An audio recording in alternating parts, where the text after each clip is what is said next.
leur vie. La série Fugueuse fait énormément jaser en ce moment. L'histoire vise à montrer qu'un enfant qui fugue, ça peut arriver à n'importe quelle famille. Mélina Jubilaro s'est penchée sur la question en Abitibi-Témiscamingue.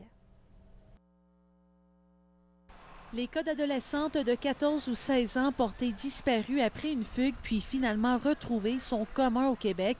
L'impact de la série Fugueuse est bien présent aussi en Abitibi-Témiscamingue. Des jeunes filles vulnérables comme Fanny, sous l'influence d'amis, il y en a. Effectivement, il y en existe des Fanny. Par contre, je tiens à dire que des Fanny telles que le scénario qui nous est présenté là, via le documentaire ou, la télésérie, intégralement, il n'y a pas de ça ici. On voit dans la série l'histoire d'une adolescente exploitée sexuellement. Fanny, 16 ans, qui tombe en amour avec celui qui allait devenir son premier proxénète. Des Damiens de ce monde, il y en a partout. Et de parler éventuellement de viol collectif, c'est toutes des problématiques, en fait, que l'Abitibi côtoie de près ou de loin. La série, qui rejoint plus d'1 million de téléspectateurs à chaque semaine, interpelle bon nombre de personnes dans la région. À l'âge de 15 ans, écoute, on est tellement, je pourrais dire, naïfs. On veut tellement se faire aimer que oui, il y en aurait beaucoup. Je trouve que c'est un peu genre réaliste, là. Je sais pas, mais je l'ai pas écouté, mais le monde en parle, puis tout, puis ils me disent « Ah, il se passe ça, puis elle fait ça », puis on dirait que je la trouve conne un peu, là. Dans les années 90, la région avait été particulièrement marquée par les nombreux départs de plusieurs personnes qui prenaient l'autobus et s'en allaient dans les grands centres comme Montréal pour s'évader ou s'enfuir. Ce n'est plus le cas aujourd'hui. Dans les statistiques que je dépose depuis 4 ans, j'ai aucune de mes filles qui traverse la 117. Chaque année au Québec, il y a environ 5000 signalements de fugue.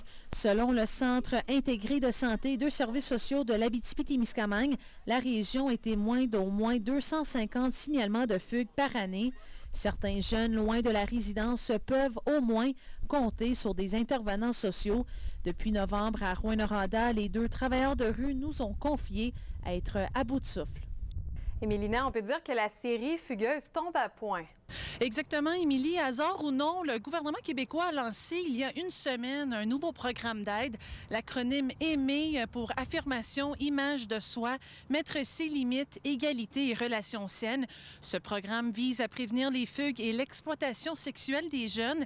Nous avons tenté, Émilie, c'est important de le mentionner, de rejoindre plusieurs parents et de jeunes qui ont fugué dans la région. Ceux-ci, toutefois, ne souhaitaient pas témoigner de crainte dans un petit milieu d'être rapidement identifiés.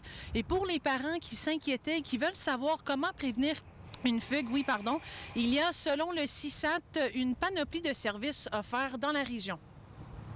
Il n'y a rien de meilleur à faire que d'aborder directement les sujets avec les jeunes qu'on côtoie, qu'on connaît, qu'on affectionne et tout ça. Mais vous dire que dans les écoles, il y a d'excellents psychoéducateurs, d'excellents éducateurs, des travailleurs sociaux, des infirmières. Également, vous dire que la ligne 811, Info sociale, c'est efficace. Il y a des professionnels là qui attendent nos appels, en fait. Et finalement, si on considère qu'on a des jeunes qui sont compromis par leur conduite ou sous l'influence de quelques amis négatifs ou substances que ce soit, il y a tout le temps le numéro de téléphone de l'urgence sociale aussi là, qu'on peut contacter. Merci, Mélina, pour les précisions. Je vous en prie.